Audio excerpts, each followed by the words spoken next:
আজ অনেকদিন পর একটা নতুন মুভি নিয়ে চলে এসেছি তোমাদের জন্য। এটি একটি সাউথ থ্রিলার মুভি। কেমন লাগলো তা অবশ্যই তোমরা জানিও। এই মুভিতে এমন একজন কিলারের কথা বলা হয়েছে যেখানে ওই কিলার মানুষদের মেরে তাদের মুখে স্মাইলি চিহ্ন বানিয়ে যাচ্ছে। কে তা কেউ ধরতে পারছে না। এই কেসের ইনভেস্টিগেশনের দায়িত্ব দেওয়া হয়েছে সিআইডি অফিসার সিম্বার ওপর। কিন্তু সিম্বার একটা অদ্ভুত প্রবলেম আছে। কিছু বছর আগে ওর একটা অ্যাক্সিডেন্ট হওয়ার জন্য ওর মেমোরি সব আস্তে আস্তে গায়েব হয়ে যাচ্ছে, মানে ও কিছু মনে রাখতে পারছে না। এইভাবে 1 বছরের মধ্যে যদি ও কেসটা সলভ করতে না পারে তাহলে ওর মেমোরি পুরোপুরি চলে যাবে। এরপর হয়তো ও নিজেকে সেটাই মনে রাখতে পারবে না। তাহলে কি সিম্বা ওই কিলারকে ধরতে পারবে তা জানার জন্য ভিডিওটি শেষ পর্যন্ত দেখার অনুরোধ রইল। মুভির শুরুতে দেখি সিম্বা তার সিনিয়র অফিসার ভেঙ্কটেশের সাথে একটা জঙ্গলে গেছে ওই কিলারকে ধরার জন্য। এরই মধ্যে কিলার অনেকগুলো খুন করে ফেলেছে আর ওদেরকে ডেকেছে জঙ্গলে দেখা করার জন্য। এখানে বলে রাখি সিম্বার তখনও অ্যাক্সিডেন্ট হয়নি। দুজনে মিলে জঙ্গলে খুঁজতে গিয়ে দুদিকে যায় যাতে তাড়াতাড়ি ওকে খুঁজে পায়। সিম্বা কিছু দূর এগোনোর পরেই একটা গুলির আওয়াজ পায়,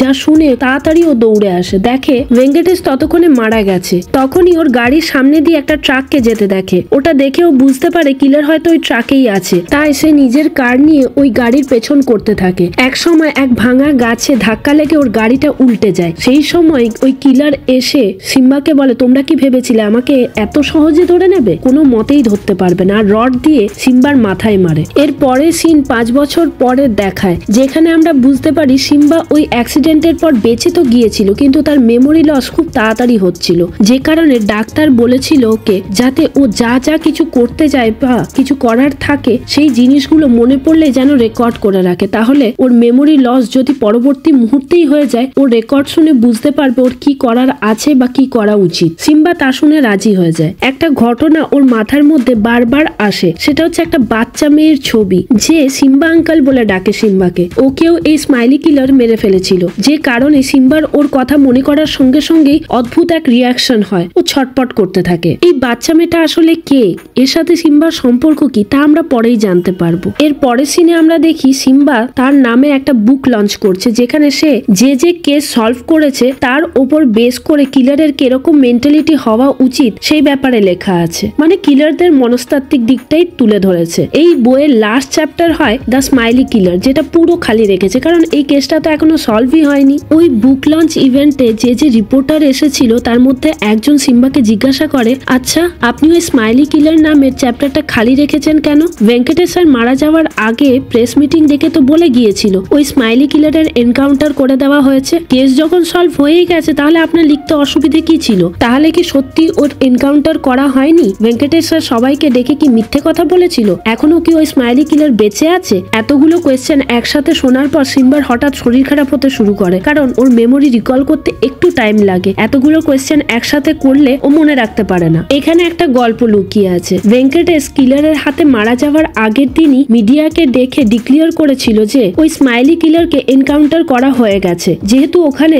ওই দিন একটা এনকাউন্টার হয়েছিল, ওই এনকাউন্টারটাকে স্মাইলি কিলার বলে চালিয়ে দেয় ভেঙ্কটেশ। কিন্তু পুরো ঘটনা সিম্বা প্রথম থেকেই জানতো। ভেঙ্কটেশের রিটায়ারমেন্ট খুব সামনেই ছিল, তাই জন্য ও কোনো কেস আনসলভ না রেখে যে কোনো একজনকে বলির পাঠা বানিয়ে তাকে এনকাউন্টার করে দেয় আর মিডিয়াকে ডেকে জানায় যে স্মাইলি কিলার মারা গেছে। কিন্তু সিম্বা সব জানা সত্ত্বেও ভেঙ্কটেশ মারা যাওয়ার পরও মিডিয়ার সামনে বলেনি, কারণ ভেঙ্কটেশ সিম্বার খুব ভালো বন্ধু ছিল। যাতে মারা যাওয়ার পর ওর নামে কোনো দুর্নাম না রটে তাই জন্য মিডিয়ার সামনে সিম্বাও স্বীকার করে নিয়েছিল যে স্মাইলি কিলার মারা গেছে, কিন্তু মনে মনে জানতো যে স্মাইলি কিলার আবার তার নতুন শিকার খুঁজবে। এখানে মিডিয়া এখনো পর্যন্ত জানে না ভেঙ্কটেশ মারা গেছে বলে, কারণ পুরো পুলিশ ডিপার্টমেন্ট জানিয়েছে স্মাইলি কিলারের এনকাউন্টারের পর ভেঙ্কটেশ নিজের রিটায়ারমেন্ট নিয়ে অন্য জায়গায় শিফট করেছে। তাই মিডিয়া আর এই নিয়ে কোনো খোঁজ খবরও নেয়নি। সিম্বা বুক লঞ্চ করার পর অসুস্থ বোধ করায় যখন বাড়ি ফিরে যাচ্ছিল সেই সময় অরবিন্দ নামে একজন সিআইডি অফিসার ওর সাথে দেখা করতে আসে। এই অরবিন্দ যে ছিল সে ভেঙ্কটেশেরই ছেলে ছিল। তাই সিম্বার সাথে দেখা করে সে জানতে চায়, আমার বাবা যখন মারা যায় তখন আপনি ওনার সাথে ছিলেন, শেষ দেখা আপনিই দেখেছিলেন, ওনার সাথে কি হয়েছিল আমাকে পরিষ্কার করে বলুন তো। এই কোয়েশ্চেন শোনার পর সিম্বা যখন কিছু মনে করতে যায় ওর শরীর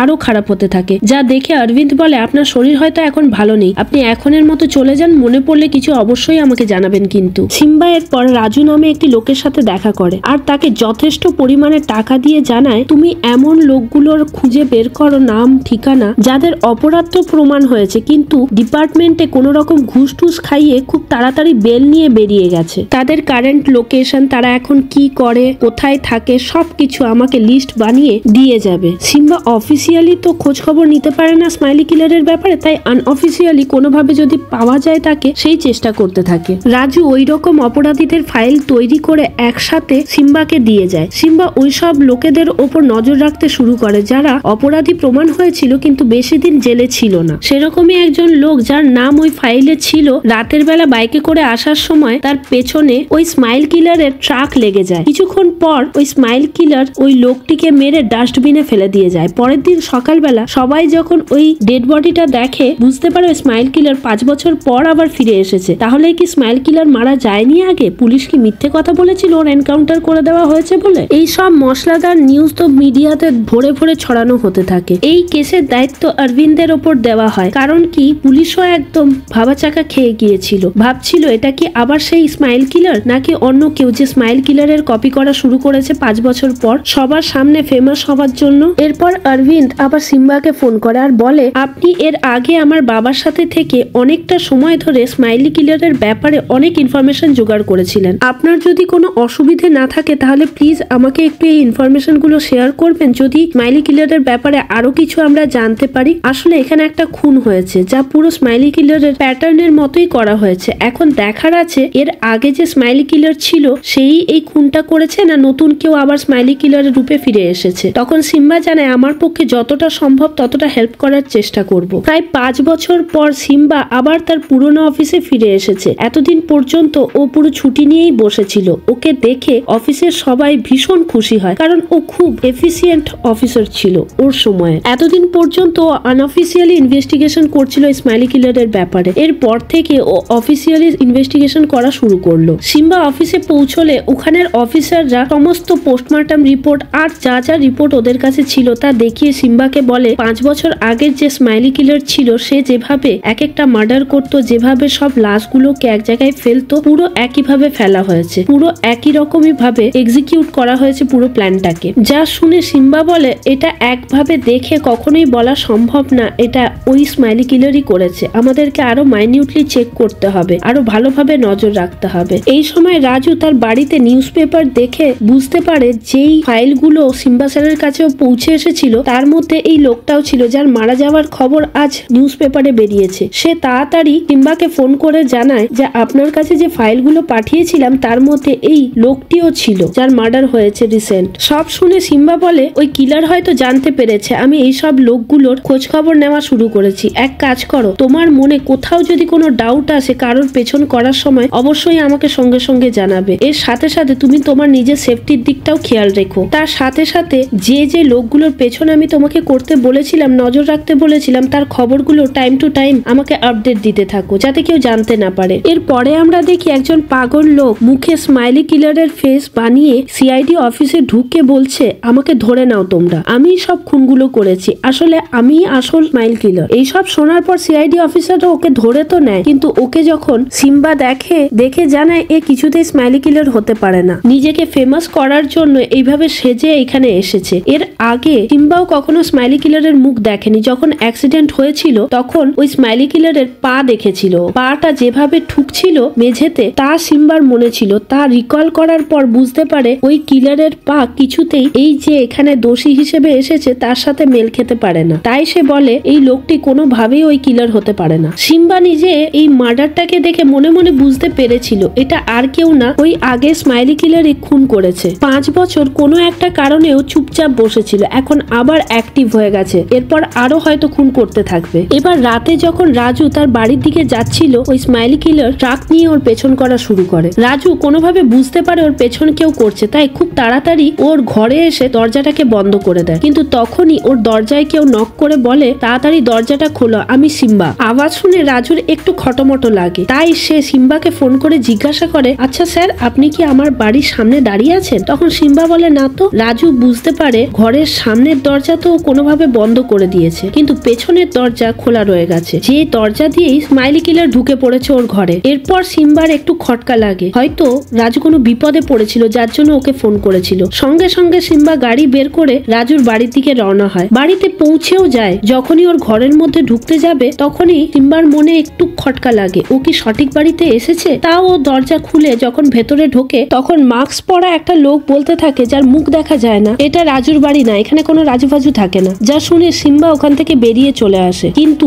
ওইটাই রাজুর বাড়ি ছিল। ওখানেই কিলার রাজুকে মেরে রেখেছিল। সিম্বা গাড়িতে ওঠার পর ওর মনে হয় আমি তো ঠিক বাড়িতেই এসেছিলাম। তাই সে এবার ঠিক করে এবার আর দরজা থেকে ঘুরে আসবে না, একদম ভেতরে ঢুকে দেখবে ওটা রাজুর বাড়ি কিনা। তাই সে আবার ওই ঘরের মধ্যে ঢুকে দেখে দরজা খোলা রয়েছে। ভেতরে ঢুকে দেখে কেউ কোথাও নেই। আসলে স্মাইলি কিলার রাজুকে মেরে ওর লাশটাকে ঠিকানা লাগাতে বেরিয়ে পড়েছিল ওই বাড়ি থেকে। সিম্বা ওই ঘরের মধ্যে ঢুকেই বুঝতে পারে এটাই রাজুর বাড়ি ছিল আর কিলার ওকে মেরে ফেলেছে। যে কারণে সিম্বা আবার ফোন করে অরবিন্দকে আর বলে শহরের চারিদিকে নাকাবন্দি লাগিয়ে দাও। প্রত্যেকটা ছোট ছোট জায়গায় যেখানে লাশ ঠিকানা লাগাতে পারে কিলার, সেই জায়গাগুলোকে পয়েন্ট আউট করে পুলিশদেরকে পাহারাতে থাকতে বলো। আজই কোনো লাশ নিয়ে গিয়ে ঠিকানা লাগাবে ওই স্মাইলি কিলার। তাই পুলিশের তরফ থেকে প্রত্যেকটা জায়গায় নাকাবন্দি লাগিয়ে দেওয়া হয় আর প্রত্যেকটা জায়গায় পুলিশ ছোট বড় সমস্ত গাড়ি চেক করতে থাকে। এই সময় একজন পুলিশ অফিসার ব্রিজের ওপর থেকে দেখে ব্রিজের নিচে একটা অটো ড্রাইভার একটা লাশকে ঠিকানা লাগাচ্ছে, যেটা রাজুরই লাশ হয়। সবাই ভাবে ওই হয়তো স্মাইলি কিলার। নিচে এসে যখন চেক করে দেখে রাজুর লাশটাকে পুরো স্মাইলি কিলারের মতনই সাজানো হয়েছে, যা দেখে অটো ড্রাইভারকেই ওরা স্মাইলি কিলার হিসেবে সন্দেহ করে। ওই অটো ড্রাইভারকে যখন পুলিশ স্টেশনে নিয়ে আসে জিজ্ঞাসাবাদ করলে ওই অটো ড্রাইভার জানায় আমি কোনো খুন টুন করিনি, আসলে আমার গাড়ি নিয়ে আসার সময় মাঝ রাস্তায় খুব ধোঁয়া হয়ে যায় এক জায়গায়, যে কারণে কাস্তে কাস্তে আমি গাড়ি থেকে বেরিয়ে গিয়েছিলাম। যখন আবার আমি ওই অটোতে গিয়ে উঠি দেখি লাশটা আমার অটোর মধ্যে রয়েছে, যাতে কেউ আমার ওপর সন্দেহ না করে তাই জন্য আমি লাশটাকে ঠিকানা লাগাতে ওখানে গিয়েছিলাম, কিন্তু ধরা পড়ে যায় আপনাদের কাছে। আমি জানি না লাশটা কোথা থেকে এসেছে। সিগন্যালে দাঁড়ানোর সময় একটা ট্রাকের মধ্যে থেকে ধোঁয়াটা বেরোচ্ছিল আর ওই ট্রাকের মধ্যে থেকে একটা পুরনো হরর মিউজিকও বেরোচ্ছিল। আমি ভাবলাম লোকটা পাগল টাগল আছে হয়তো, তাই আমি বেরিয়ে গিয়েছিলাম। পুলিশ ওই অটো ড্রাইভারের কথা শুনে সমস্ত সিগন্যালের সিসিটিভি ক্যামেরা চেক করে, যা দেখে বুঝতে পারে পুলিশ এই অটো ড্রাইভার মিথ্যে বলছে না। একটা ট্রাক সত্যিকারেরই ওর অটোর সামনে এসে দাঁড়ায় আর ধোঁয়া তৈরি করে, আর সেই ধোঁয়ার সুযোগ নিয়েই লাশটাকে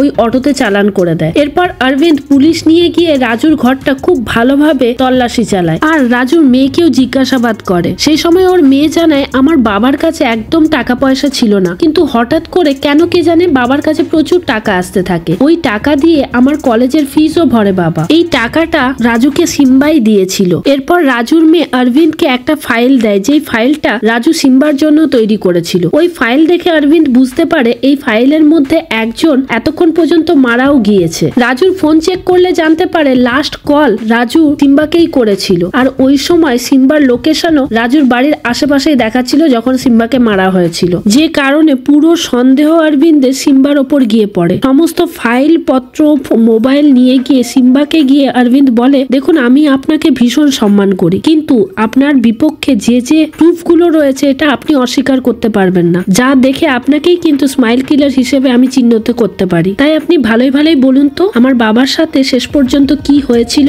যা শুনে সিম্বা বলা শুরু করে 5 বছর আগে যখন স্মাইল কিলারের বাড়বাড়ন্ত হচ্ছিল, প্রচুর খুন করছিল, সেই সময় তাকে কিছুতেই ধরা যাচ্ছিল না। তাই ভেঙ্কটেশ ঠিক করে একটা নকল লোকের এনকাউন্টার করে সবার সামনে দেখাবে যে এটা স্মাইল কিলারকেই মারা হয়েছে বলে। তাই সে একটা গরিব লোককে 15 লাখ টাকা দিয়ে তাকে মেরে ফেলে, এনকাউন্টার করে দেয় আর কি, আর মিডিয়ার সামনে বলে যে স্মাইলি কিলারকে মেরে ফেলেছে। যা শোনার পরও লোকেদের কাছে আর মিডিয়ার সামনে হিরো তো হয়েই যায়। কিন্তু পরের দিন সকালবেলা 15 লাখ টাকা নিয়ে যে লোকটি মারা গিয়েছিল তার বউ সিম্বার কাছে যায় আর বলে আমার স্বামীকে ফেরত দিয়ে দিন, আমার টাকা পয়সা কিচ্ছু লাগবে না। সেই সময় সিম্বা পুরো সত্যিটা জানতে পারে, আর ওই মহিলাটি জানতো না যে তার হাজবেন্ডকে মেরে ফেলা হয়েছে। ও ভেবেছিল ওর হাজবেন্ড হয়তো জেলেই আছে। সবকিছু জানার পর সিম্বা ভেঙ্কটেশের কাছে গিয়ে জিজ্ঞাসা করে তুমি একজন সুস্থ স্বাভাবিক লোককে এইভাবে এনকাউন্টার কেন করলে যখন ও দোষী না সব জানা সত্ত্বেও। ভেঙ্কটেশ বলে ওরা এতই গরিব ছিল, ওরা 15 লাখ টাকা চাইলেই কোনোভাবে সারা জীবনে কামাতে পারতো না। আমি টাকাটা দিয়েছি, তার বদলে ওর জীবনটা শুধু নিয়ে নিয়েছি, এতে ভুল কি হয়েছে? একজন খুনিকে ধরা হয়েছে মানেই যে স্মাইলি কিলার অরিজিনাল আছে সে বুঝতে পারবে এবার আমাকে থেমে যেতে হবে, কারণ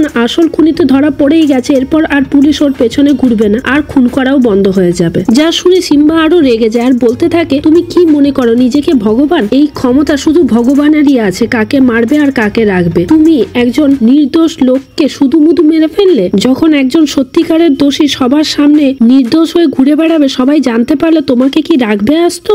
যা শুনে ভেঙ্কটেশ একটু ভয় পেয়ে যায়, আর সেই কারণে ও মিথ্যে বলে সিম্বাকে, আর বলে আমার আজ রাতেই দেখা করার কথা আছে ওই স্মাইল কিলারের সাথে, তুমি আমার সাথে চলো, তুমি সব জানতে পারবে। এই বলে সিম্বাকে নিয়ে ওই জঙ্গলের মধ্যে যায় রাতের বেলা, যাতে সবার সামনে না মেরে সিম্বাকে আলাদাভাবে ভেঙ্কটেশ মেরে দেয়। কিন্তু নিজেকে বাঁচানোর জন্য সিম্বা ভেঙ্কটেশকেই মেরে ফেলে। সেই সময় ওখানে পৌঁছে যায় ওই সিরিয়াল কিলার, আর সিম্বার ওপর অ্যাটাক করে। সিম্বা কোনো রকমে বেঁচে যায়। সব জানার পরে অরবিন্দ পুরো অবাক হয়ে যায়, কারণ এতদিন পর্যন্ত ও নিজের বাবাকে হিরো ভেবে এসেছিল, লাস্ট পর্যন্ত ওর বাবাই ভিলেন বেরোয়। সিম্বার কাছ থেকে সবকিছু শোনার পরেও অরবিন্দ খুব একটা শিওর ছিল না ওর বাবা ভিলেন বলে। তাই জন্য সিম্বার সমস্ত পাস্ট রিপোর্ট ও খুঁজতে লেগে যায় ওর সঙ্গী সাথীদের নিয়ে। ইনভেস্টিগেশন করতে গিয়ে অরবিন্দ জানতে পারে সিম্বার ব্যাপারে। সিম্বা যে মেয়েটির ব্যাপারে বারবার ভাবতে থাকে বা তার মেমোরিতে বারবার আসে, সেই মেয়েটি একটি নার্সের মেয়ে ছিল। ওই নার্সটি একটি হসপিটালে কাজ করত, আর ওই নার্সকেই সিম্বা বিয়ে করতে চাইতো। কিন্তু ওই বাচ্চা মেয়েটিকে স্মাইল কিলার মেরে দেয়, যে কারণে নার্সটি সহ্য করতে পারে না নিজের মেয়ের মৃত্যু, আর নিজেও আত্মহত্যা করে নেয়। অরবিন্দ ইনভেস্টিগেশন করতে গিয়ে আরেকটি কথাও জানতে পারে, যেসব মানুষজনদেরকে ওই স্মাইল কিলার হত্যা করছিল তারা সবই সিম্বার বাড়ির আশেপাশে থাকতো, নয় এমন যাদের কেস আগে সলভ করেছিল সিম্বা, মানে যারা মারা যাচ্ছিল তারা সবাই কোনো না কোনো ভাবে সিম্বার পরিচিতই ছিল। এরপর অরবিন্দের সন্দেহ সিম্বার ওপরে আরো মজবুত হয় যখন এই ঘটনাটা জানতে পারে। তাই সে তার জুনিয়র অফিসারকে বলতে থাকে, আমার মনে হয় সিম্বাই কোনো না কোনো ভাবে মানসিক ভাবে অসুস্থ, যে কারণে যখনই ওর ওপর কোনো আলাদা কিছু ভর করে ও এক একটা মার্ডার হয়তো করতে থাকে স্মাইল কিলারের নাম নিয়ে। যদিও অরবিন্দের কাছে সিম্বার এগেনস্টে কোনো ক্রাইমের কোনো প্রুফ ছিল না, তাও হায়ার অথরিটিকে রিকোয়েস্ট করে অরবিন্দ সিম্বাকে হাউস অ্যারেস্ট করিয়ে দেয়। হাউস অ্যারেস্টে থাকাকালীনই সিম্বা ওর মেডিকেল চেকআপের বাহানা দিয়ে ও বাড়ি থেকে বেরিয়ে যায় হসপিটালের দিকে। হসপিটালে গিয়ে ও রিপোর্টারদেরকে ডেকে বলতে থাকে 5 বছর আগে যে খুনগুলো করেছিল সেগুলো স্মাইল কিলারই করেছিল, আর স্মাইল কিলারকে মেরে ফেলে ভেঙ্কটেশ। কিন্তু এখন যে খুনগুলো হচ্ছে সেগুলো স্মাইল কিলারের কাজ না, এটা নতুন কেউ একজন যে স্মাইল কিলার হয়ে খুনগুলো একের পর এক করে যাচ্ছে। সিম্বা এরকম স্টেটমেন্ট মিডিয়ার সামনে দেওয়ার কারণ হলো ও ভেবেছিল যে আসল সিরিয়াল কিলার হবে সে এই নিউজটা দেখার পর নিজের মনে মনে খুব রেগে যাবে, আর হয়তো কোনো ভুল স্টেপও নিতে পারে, কারণ এইসব কথা বললে ওর অস্তিত্বকে অস্বীকার করা হয়। ও তো নিজের অস্তিত্বই জাহির করার চেষ্টা করছিল, তাই জন্য। অন্যদিকে অরবিন্দ ওই নার্সের খোঁজ খবর নিতে লেগে যায় যার সাথে বিয়ে হওয়ার কথা ছিল সিম্বার। যেই হসপিটালে ওই নার্স কাজ করত ওখানে গিয়ে খোঁজ খবর শুরু করা অরবিন্দ। ওখানে স্টাফের থেকে জানতে পারে সিম্বার সাথে সাথে ওই নার্সকে আরো একজন বিয়ে করতে চাইতো। সে এই হসপিটালেরই স্টাফ ছিল, যে এখন ওই হসপিটালের মর্গেই কাজ করে, যার নাম প্রভু। এরপর অরবিন্দ প্রভুর সাথে দেখা করতে যায় ওই মর্গেই। ওখানে প্রভু নিজের কাজ করে যাচ্ছিল। সেই সময় অরবিন্দ গিয়ে পৌঁছে দেখে মর্গে একটা গান বাজছিল, যে গানটা আগেই ট্যাক্সি ড্রাইভারও শুনেছিল। অরবিন্দ প্রভুকে ওই নার্সের ব্যাপারে জিজ্ঞাসা করলে, তার সাথে সম্পর্ক কি জানতে চাইলে, প্রভু কোনো উত্তর দেয় না ঠিকঠাক, শুধু বলে ওই নার্স আমার বোনের মতো ছিল, ওর সাথে আমার আর কোনো সম্পর্ক ছিল না। আর যা যা কোয়েশ্চেন করা হয়েছে ওকে, তার কোনো প্রপার জবাব প্রভু দিতে চায়নি, যা থেকে অরবিন্দ বুঝতে পেরেছিল প্রভু হয়তো অনেক কিছুই জানে কিন্তু তার উত্তর সে দিতে চায় না। যেহেতু প্রভুর এগেনস্টে অরবিন্দের কাছে কোনো প্রুফ ছিল না, তাই সে জোর জবরদস্তিও করতে পারছিল না। অন্যদিকে সিম্বা ঘরে বসে রাজুর দেওয়া ফাইলগুলোকে দেখছিল। ওখানে যে 15 লাখ টাকার বিনিময়ে স্মাইল কিলার তৈরি হতে রাজি ছিল তার ফাইলটা আর তার ছবিটা ওর চোখে পড়ে, যা দেখে ওর মনে মনে অনুমান করে এরপর হয়তো স্মাইল কিলারের নেক্সট শিকার ওরই বউ হতে পারে। তাই ও চেষ্টা করে ওর বউয়ের সাথে দেখা করার জন্য, কিন্তু সিম্বা পৌঁছানোর আগেই ওখানে পৌঁছে যায় ওই স্মাইল কিলার, আর ওকে মেরেও ফেলে। এই সময় সিম্বা ওই স্মাইল কিলারের মুখ দেখে নেয়। এর আগে পর্যন্ত একবারও সিম্বা ওর মুখ দেখেনি, কিন্তু আমরা প্রথম দেখেই বুঝতে পেরে যাই ওই স্মাইল কিলার আর কেউ না প্রভু। ওকে ধরতেই যাবে সিম্বা, তার আগেই প্রভু মেয়েটার বডিটাকে ওর গাড়িতে তুলে নিয়ে চলে যায়। অরবিন্দ যখন পুজো দিয়ে বাড়ি ফিরছিল ঘরে ঢুকেই দেখে ওই মহিলার ঝুলন্ত দেহ ওর ঘরে রয়েছে, যেখানে একটা নোটও দেওয়া আছে। বলা হয়েছে এরপরে একটা শিকারই বেঁচে রয়েছে, বাঁচাতে পারলে তাকে তোমরা বাঁচিয়ে নাও, না হলে ওই লাশটাও তোমরা পাবে তোমাদের কাছাকাছি। ওই নোট দেখে অরবিন্দ বুঝতে পারে এই কিলার কিছুতেই সিম্বা হতে পারে না। নিশ্চয়ই সিম্বাকে ফাঁসানোর জন্যই এই কিলার এই সব খুনগুলো করে যাচ্ছিল, যাতে সব সন্দেহ সিম্বার ওপর যায়। অন্যদিকে মিডিয়াতেও পাবলিশ হয়ে যায় স্মাইল কিলার তখন মারা যায়নি, এখনো বেঁচে আছে, যে পরপর খুনগুলো করে যাচ্ছে। আর এটাও ফ্ল্যাশ হয়ে যায় ভেঙ্কটেশ একজন নির্দোষ মানুষকে স্মাইল কিলার প্রমাণ করার জন্য মেরে ফেলেছে টাকার বিনিময়ে, যে কারণে পুরো মিডিয়া পুলিশের ওপর খেপে যায়। তাই পুলিশ ডিপার্টমেন্টের ওপর পুরো চাপ আসে ওই স্মাইল কিলারকে ধরার জন্য। অন্যদিকে সিম্বা নিজের ঘরে বসেই কিলারকে খোঁজার চেষ্টা করছে। করতে থাকে। সেই সময় ওর কাছে পৌঁছে যায় প্রভু ওকেই মারতে, কারণ সিম্বাই ওর লাস্ট শিকার ছিল। সিম্বা প্রভুকে ওখানে থেকে হকচকিয়ে যায় আর ভাবতে থাকে ও এখানে কেন এসেছে। প্রভু বলে, প্রথম থেকেই শিকার ছিলে আমার তুমি, কিন্তু তোমাকে ফাঁসানোর অনেক চেষ্টা করা সত্ত্বেও কোনোবারেই তুমি ওই ফাঁদে পা দাওনি। শেষ পর্যন্ত তোমাকে না মেরে এর থেকে উদ্ধার পাওয়া যাবে না দেখছি। এরপর ওই কিলার আসল সত্যি বলতে শুরু করে কেন সিম্বাকে মারতে চায়। ওর পাস্ট লাইফের ব্যাপারে বলতে শুরু করে ওর ডুয়াল পার্সোনালিটি সিনড্রোম ছিল, মানে ও একসাথে দুটো জীবন কাটাতো। একটা সময় ও সাইকোর মতো বিহেভ করতো, আর একটা সময় খুব নর্মাল বিহেভ করতো। যা জানার পর ওর বন্ধুরা পরপর পাশ থেকে সরে পড়তে থাকে, যে কারণে ও এক সময় খুব একা হয়ে যায়, যা ও খুব একটা সহজে অ্যাকসেপ্ট করতে পারছিল না। যে কারণে ও সব বন্ধুদের মারতে শুরু করে একের পর এক, যেহেতু ওরা ছেড়ে চলে গিয়েছিল তাই। ধীরে ধীরে ও পুরোই পাগল হয়ে যাচ্ছিল। এই সময় ওর সাথে দেখা হয় ওই নার্সের হাজবেন্ড মারা গিয়েছিল। একমাত্র মেয়ের সাথেই ওই নার্স থাকতো। ওই নার্সের একটাই শর্ত ছিল কোনো রিলেশনশিপে আসার, যে ওর মেয়েকে ভালোবাসতে হবে, ওর মেয়েকে অ্যাকসেপ্ট করতে হবে। প্রভু তো নার্সটাকে দেখে পাগলই হয়ে গিয়েছিল, কিন্তু যখন প্রভু ওকে বিয়ের প্রপোজাল দেয়, ওই নার্স বলে আমার মেয়ে যদি তোমাকে অ্যাকসেপ্ট করে নেয় তাহলে আমার কোনো সমস্যা থাকবে না। তাই প্রভু ওর মেয়ের সাথে সময় কাটাতে শুরু করে, কিন্তু ওর মেয়েটি কিছুতেই প্রভুকে পছন্দ করে না। ও বরং সিম্বাকে পছন্দ করতে থাকে, কারণ সিম্বা মাঝে মধ্যেই ওদের বাড়িতে আসতো। এইসব দেখে প্রভুর মনে একটা অসম্ভব জেদের সৃষ্টি হয়, আর এই বাচ্চা মেয়েটির মন পাওয়ার জন্য আমি এত কিছু করছি আর সিম্বা কিছু না করেই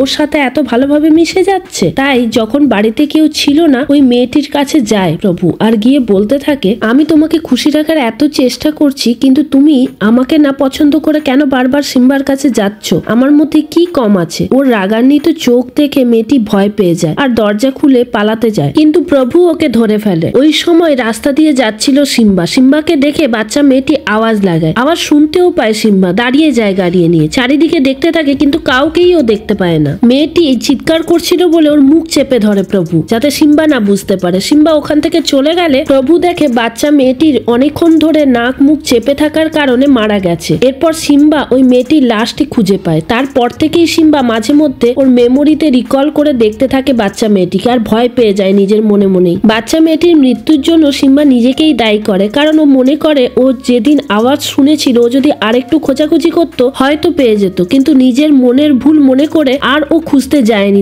সেই কারণেই মেয়েটি মারা গেছিল। বাচ্চা মেয়েটি মারা যাওয়ার পর প্রভু নিজের মনে মনে ভীষণ খুশি ছিল, কারণ ও বুঝতে পেরেছিল এরপর তার বাধাও থাকলো না বাচ্চা মেয়েটি। এরপর নার্স হয়তো ওকে বিয়ে করতে রাজি হয়ে যাবে, কিন্তু ও বুঝতে পারেনি নার্স ওর মেয়ের শোকে নিজেই আত্মহত্যা করে নেবে। যা দেখার পর প্রভুর মনে একটা অদ্ভুত অশান্তির সৃষ্টি হয়, আর ভাবতে থাকে সিম্বা ওর শত্রু। যেভাবেই হোক সিম্বাকে ও মারবে, কিন্তু এত সহজে না, আস্তে আস্তে খুব ধীরে ধীরে তড়পিয়ে মারবে। তাই ও বলতে থাকে এবার তোমার পালা। সে সময় সিম্বা মনে করে আমার সাথে যে ও এতদিন ধরে শত্রুতা পালন করে রেখেছে আমি তো জানতেই পারিনি। এই সময় ওদের মধ্যে লড়াই শুরু হয়ে যায়। প্রভু খুব নিষ্ঠুরতার সঙ্গে সিম্বাকে মারতে থাকে। সিম্বা প্রায় হেরেই বসেছিল। সেই সময় সিম্বা ওই বাচ্চা মেয়েটির মেমোরি মনে করতে থাকে আর ভাবতে থাকে আজকে যদি এই ছেলেটিকে মানে প্রভুকে ছেড়ে দেয় তাহলে ও আবার কারো না কারো খুন করতে পারে। তাই খুব রাগের সাথে একটা হাতুড়ি দিয়ে সিম্বা প্রভুর মাথা ফাটিয়ে দেয়। এখানে প্রভু মারা যায়। এরপর প্রেস কনফারেন্স ডেকে অরবিন্দ নিজেই বলতে থাকে আমি আজ সবার সামনে স্বীকার করছি আমার বাবা মানে ভেঙ্কটেশ স্মাইল কিলারকে মারতে পারেনি। নিজের ইমেজ রক্ষার জন্য একজন নিরপরাধ ব্যক্তিকে স্কেপগোট বানিয়েছিল, কিন্তু এবার এই হিরোর কাজটা করেছে সিম্বা। নিজের প্রাণের ঝুঁকি নিয়েও স্মাইল কিলারকে মেরে ফেলেছে। এরপর আমরা সিম্বাকে দেখি যে সমস্ত মেমোরি ভুলে গিয়ে একটা নতুন জীবন শুরু করছে। ওর পাস্টের কোনো মেমোরি আর মনে নেই, যে কারণে ও সিস্টার বা তার মেয়ে কাউকেই মনে করতে পারে না, আর নতুন একটা জীবন নিয়েও চলতে শুরু করে। এখানেই মুভিটি শেষ হয়। ভালো লাগলে অবশ্যই লাইক শেয়ার সাবস্ক্রাইব করে দিও। Thanks for watching.